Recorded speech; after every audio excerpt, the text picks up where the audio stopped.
It's a real pleasure to introduce the Black Spirituals, Zachary James Watkins and Marshall Tramell.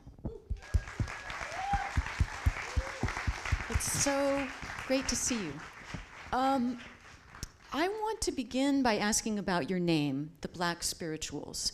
And there's a story behind your name, and I also want to ask about those two words, black and spirituals, and what that means to you. Tell me the story behind the name. Sure. I think you just press the button maybe on the bottom. Hello. Yeah. And also, oh, now it's on. Okay, good. Wow. Thank you all so much for being here. This is like a high level opportunity for us. So, what I wrote in the name actually was the title of one of my first solo albums, and I called it Black Spirituals by my name, Zachary Watkins. And I came up with that title because I was working at the UC Santa Cruz Library, and one of my jobs, by the way, I'll say this, that Wayne Grimm had that job before me. And he quit, because it's a pretty intense job. I was working in the media center, so I had access to thousands of records, thousands of CDs, tape, cassettes, old Laserdisc, VHS, film. And one of my jobs was to clean out a back closet that had boxes. And I found all these really interesting lectures throughout the 70s that were recorded to cassette tape. And I have a lot of those still. And one of them was a lecture called Black Spirituals by Bernice Reagan of Sweet Honey in the Rock, this band, vocal group. And the tape is a workshop where she's attempting to teach how to really embody the old spirituals from black slaves. And it's just a powerful tape, and I started to use it in my live performances, and when I was ready to release an album, I felt it was appropriate to call it that. In that album, though, I end my little summary that I wrote for it with the question that you asked us, what does Black Spirituals mean to you? So I don't have an answer.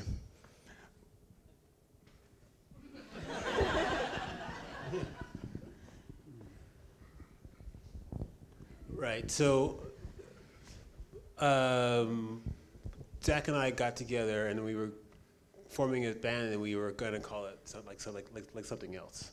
And we had played with some names, and but I liked Black Spirituals, and a lot of my experience of Black Spirituals, in a kind of broader sense, a different sense, come from like the African diaspora in Cuba and Haiti. So I was, and as a drummer practicing that area of percussion and song and stuff, I was making that relationship. Like there's a history of Black spirituals and the Negro spirituals embedded in Duke Ellington's work and Mingus's work, and in I'm a jazz head, I guess, jazzer.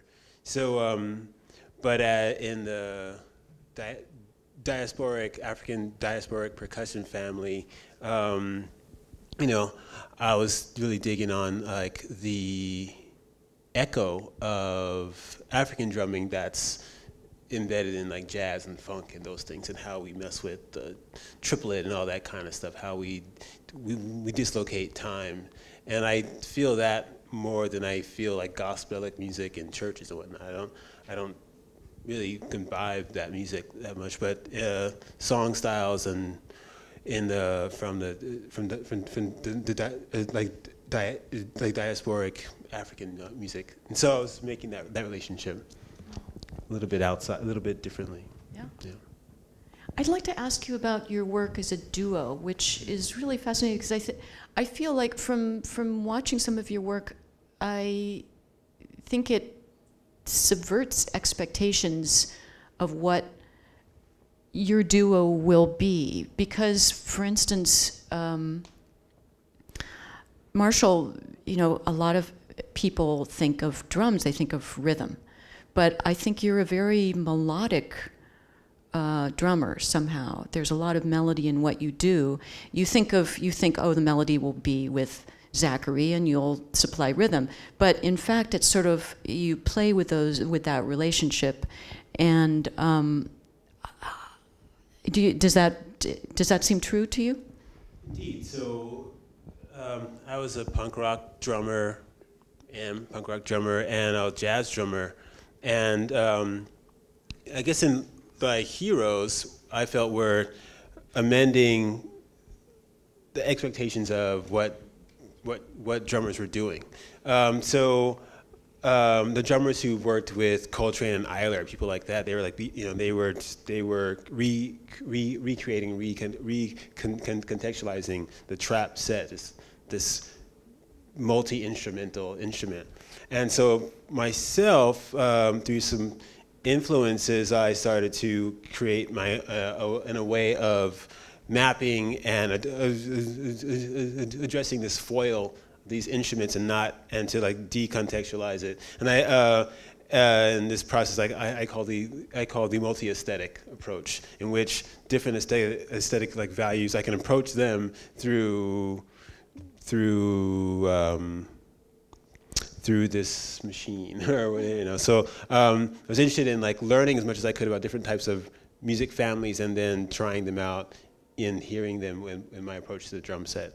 So as far as like mapping the drum set, one thing I would do as a youngster, maybe 15, 20 years ago, was say taking all my drums and like giving them points like A, B, C, D, and they would form like a trapezoidal, like a square or 4 points, and then my cymbals were also 4 points. So, and they were, I would call them 1, 2, 3, 4. So if I connected all these lines, what I decided to do was to map like all the possible simultaneous triangles embedded within a trapezoidal cube, and that helped me to just play the drum set without playing any sort of subcultural or like idiomatic anything. It was just these points, and I started to create my own ideas based on the points in the system.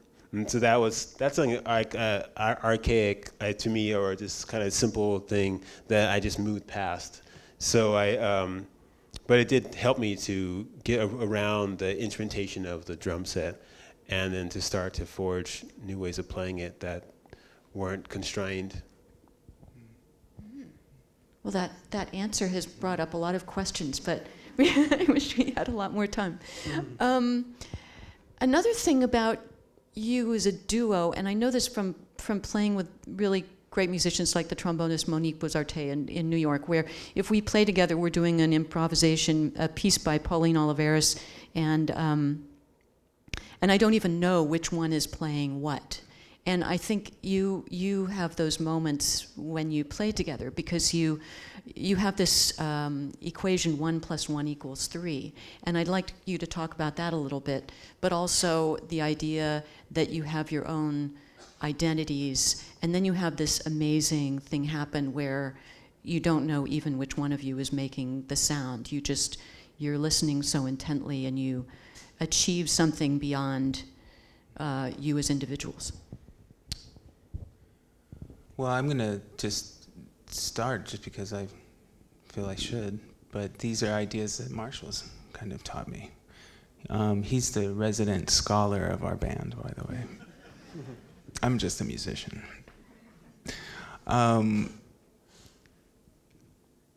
Marshall has talked about us having being soloists playing at the same time.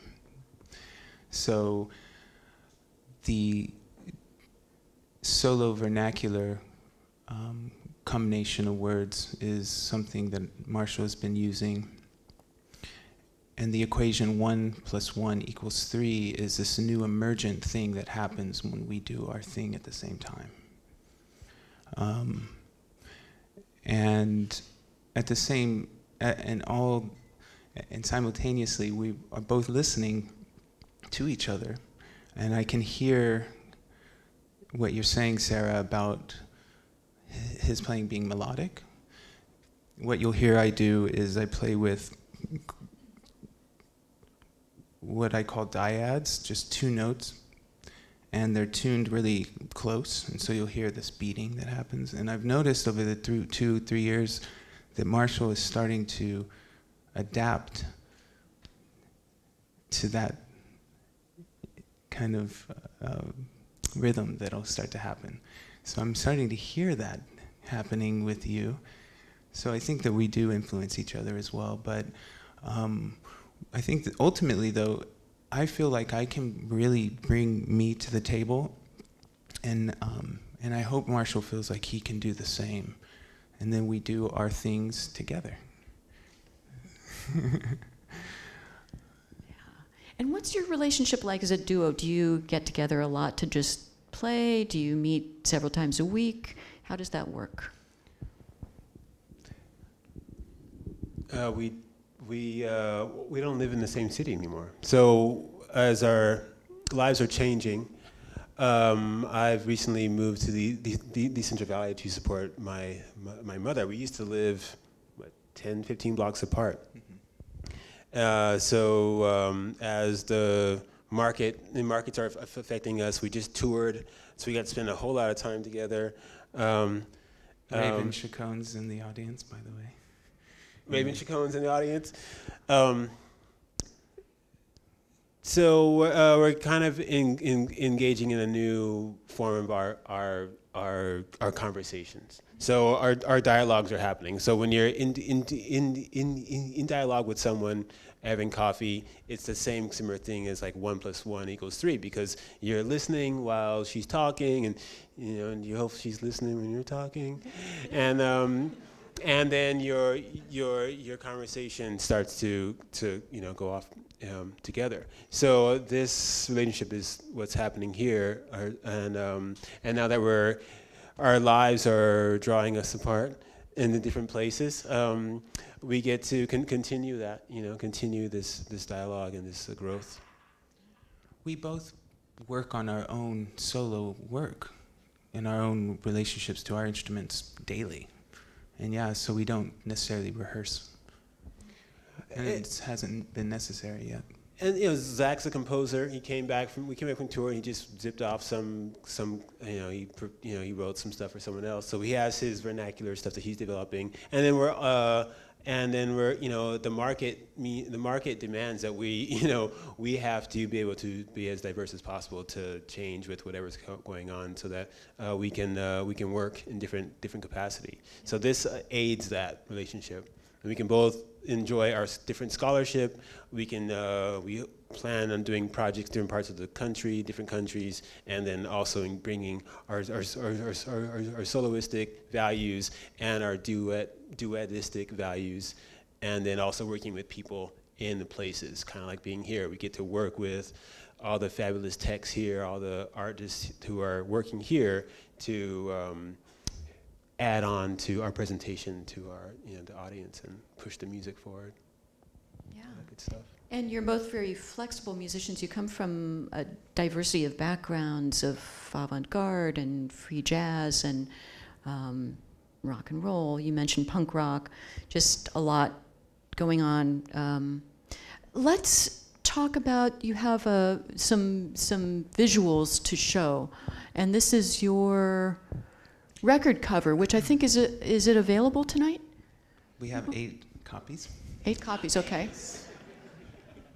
And it's vinyl, right? Yes. Yeah. Beautiful. Marshall brought it out. I brought it out because this copy has my name spelled correctly.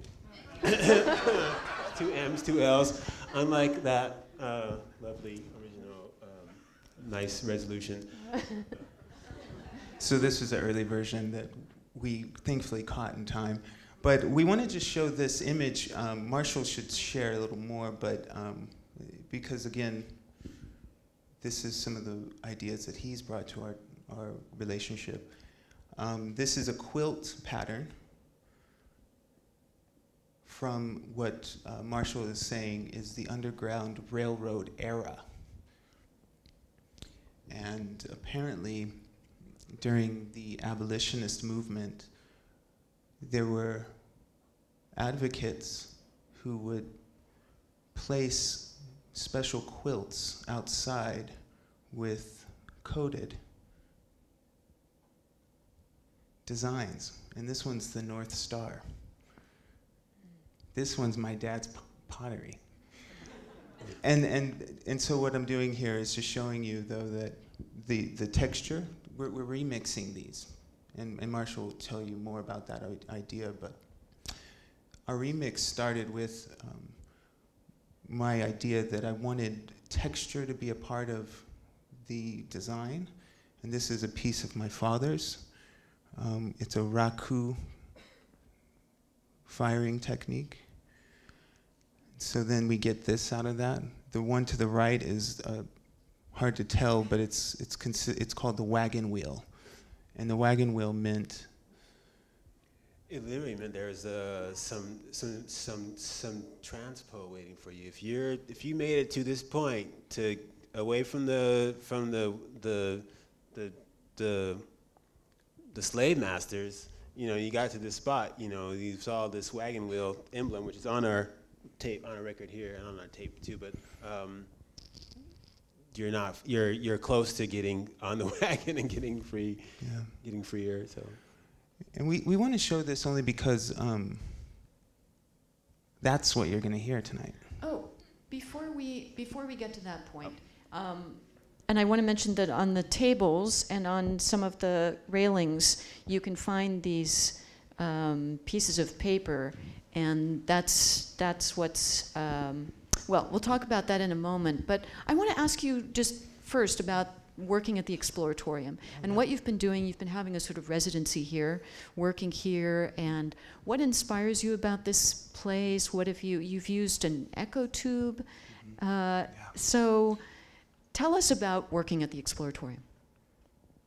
Because this is about the constellation system. That's so there's this echo tube there. And you have to just say words into it, sing, scream, clap your hands. I was able to work with Wayne, who set up some speakers in front of the tube, and we put a microphone on that end and 50 feet on the other end, further, 100 feet. And so we have a mic on either side, and it's just a really special resonant space. And I was curious what sounds that I sent through it would sound like. So I can give you an example. Yes, please. So the first one, I won't play these all the way through, gives you a sense of just the ambience of the children who use this space. And then the first thing I wanted to do is send a sweep that went from like 20 hertz all the way to like 20,000 or something. So that'll happen eventually.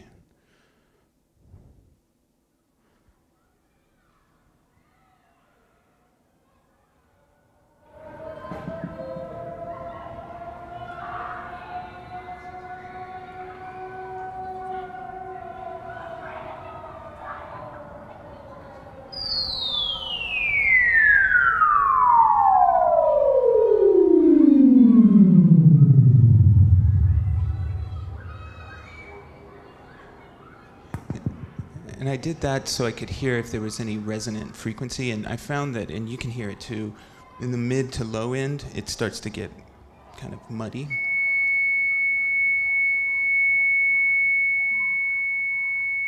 I'll give you another example of, and that's, now you're hearing the delay. Yeah. So here's, let me pause that. Okay. So this one is, it's on.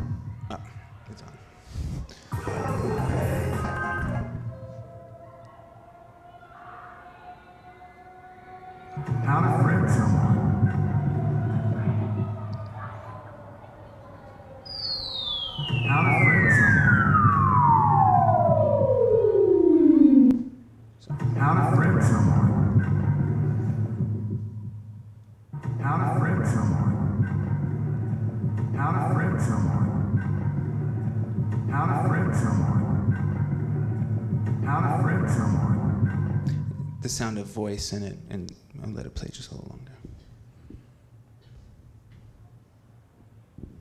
How to unfriend them. How to unfriend them. And what's happening there? Again, it's just me filtering sounds. And so I came with a sample library that I've been creating over the years, and I wanted to send them through the tube just to record them through the tube. Yeah. And to hear what they sound like. Because a part of my process is I use as much as I can the rooms that I perform in. And so I feel like I'm sensitive to spaces, and I'm listening to the sound of tunnels or things like that, and I like to use them in my work or perform there. So I was really just excited about a space like the Echo Tube. About 4 hours of recordings though, and these are just really quick. Like the things that caught my ear immediately as I've been editing. Are you going to use them tonight in performance? A tiny bit. Uh-huh. There's so much sound happening that it's actually doesn't fit in yet. It'll take more time to imagine how. Mm-hmm. Let's talk about the Constellation system, which was installed by Meyer Sound, which is a great system here in the Canbar Forum, and show us what you've been doing with Wayne Grimm in this mapping and how it works, because I think people can find in the handouts on the tables, and there are 2 on each one, I think, so people need to share. But what's going on here that people can see? So we have 100 speakers. And Wayne, who knows how to program this Constellation system made by Meyer Sound, these 100 speakers are talking to a hub, maybe, for lack of a better word. And this software you can design the trajectory of the sounds that it receives. And we wanted to bring the research we're doing on the quilt blocks into this new dimension of sound. So you're actually going to hear these shapes tonight. So this is one way we're using the space, is we translated what we found in quilt designs and patterns into the actual trajectory. The sounds that we create tonight will be sent throughout this room. So that's one way we've been using this constellation. Are there other images you can show us? There are a total of 8, I believe, Okay. that are going to be happening at the same time. Uh-huh. There's 5 mics on the drums and 3 outputs from my system, a mic on the guitar amp and 2 from my mixing board. So all 8 channels have their own pattern. So we took 8 different quilt codes, quilt blocks, and they're all going to be mapped, and you'll hear them at the same time. And Wayne did juxtapose some of them together. So I mean, All of them that image doesn't exist as a quilt. And when you say the Underground Railroad era, I say that because there's the documentation of how these quilts were used during the like Civil War and the Underground Railroad era. And there's the documentation of this is hard to find. So, but we do know there's this era. So I want to be clear about that. And then through our investigations of places and spaces where like sites of opposition, places where symbols of survival, as Zachary calls them, were being used to help fugitives get free, to also get to galvanize our communities, our oppression communities towards working together. We started to really look at where these places are in different parts of the country, other countries as well, and using them here, we're able to investigate. How does this affect our art? How does it affect our communities that we're hanging out with and have investment with? So it's great for Wayne, for us to work with Wayne, who just upon himself and given his knowledge of the system to put these different figures together. And I had mentioned that I was using these triangles when I approached my drum set, and I said, well, triangles are super important to the quilt blocks themselves. If you look at the quilt block patterns, you have triangles and squares. You put isosceles triangle next to another one, it's a square, and so forth. And Wayne says that the only way that this system can work is through triangles. You have to have triangles, so forth. So it kind of works out for us right now. And the sound actually travels through the triangles, what you're going to hear right? is the sound going around. And travels along the geometric shapes. Indeed. Yeah. And Zach and I will both have different patterns at once. So this visual cultural remix that's happening here. Zach's dad's pottery and this other intellectual investigation or historical investigation being like remixed into visual culture, and then having this sonic relationship at the same time, and then our collecting this data with cameras and all this good stuff, and you all being here. So we're not really sure.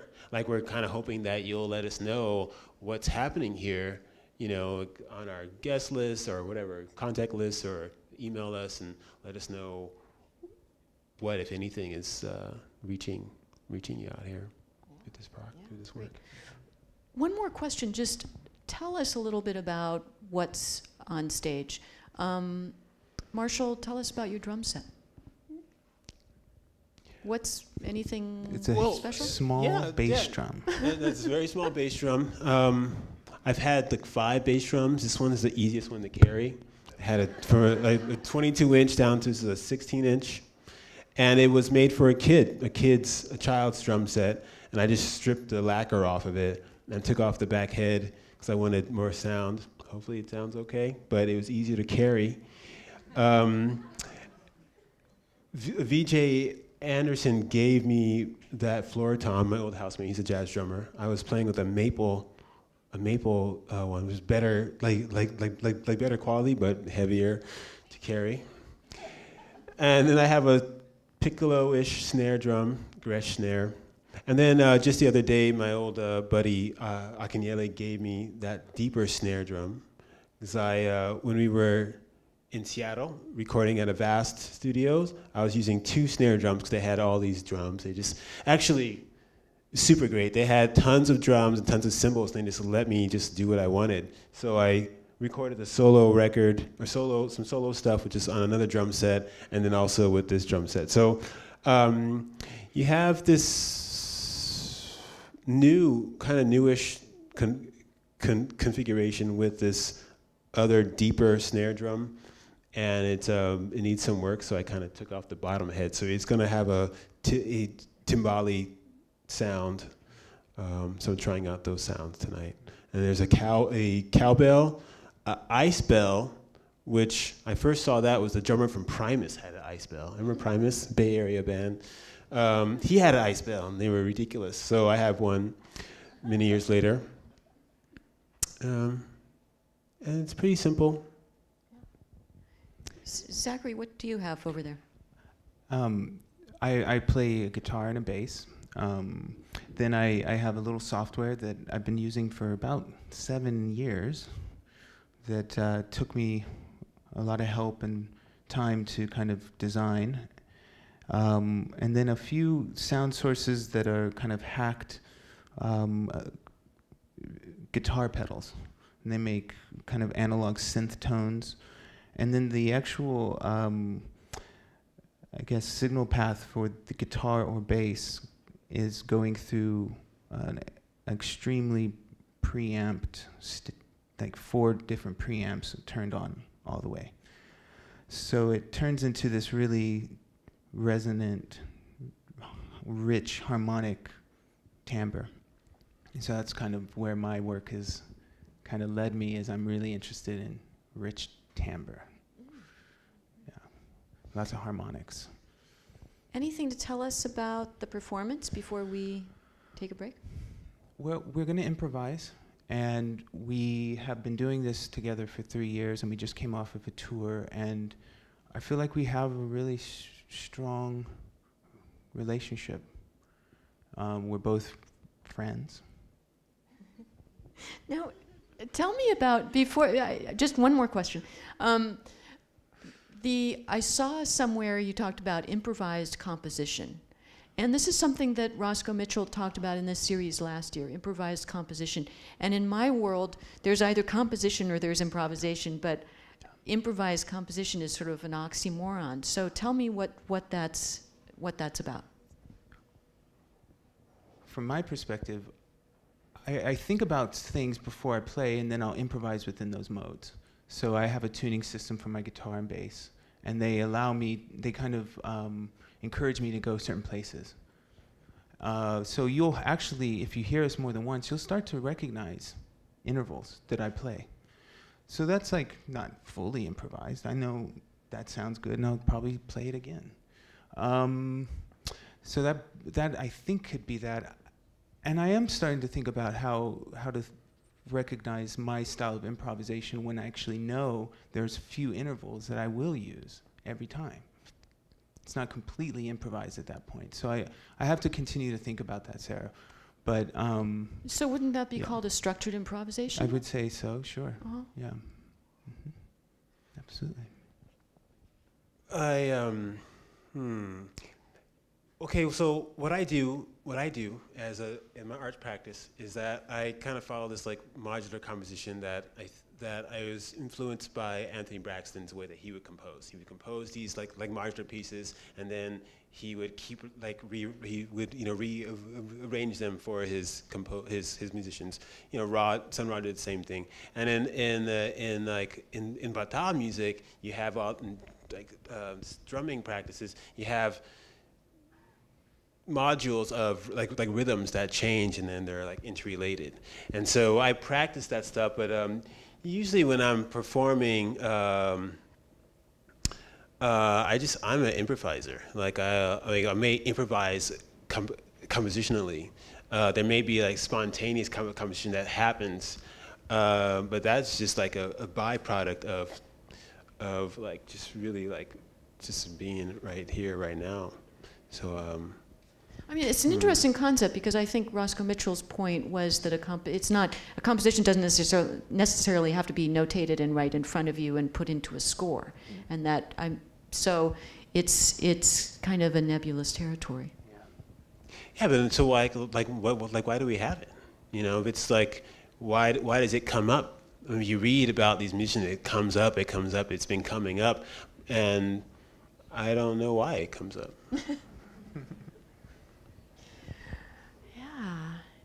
Anything else to say about what you're going to do?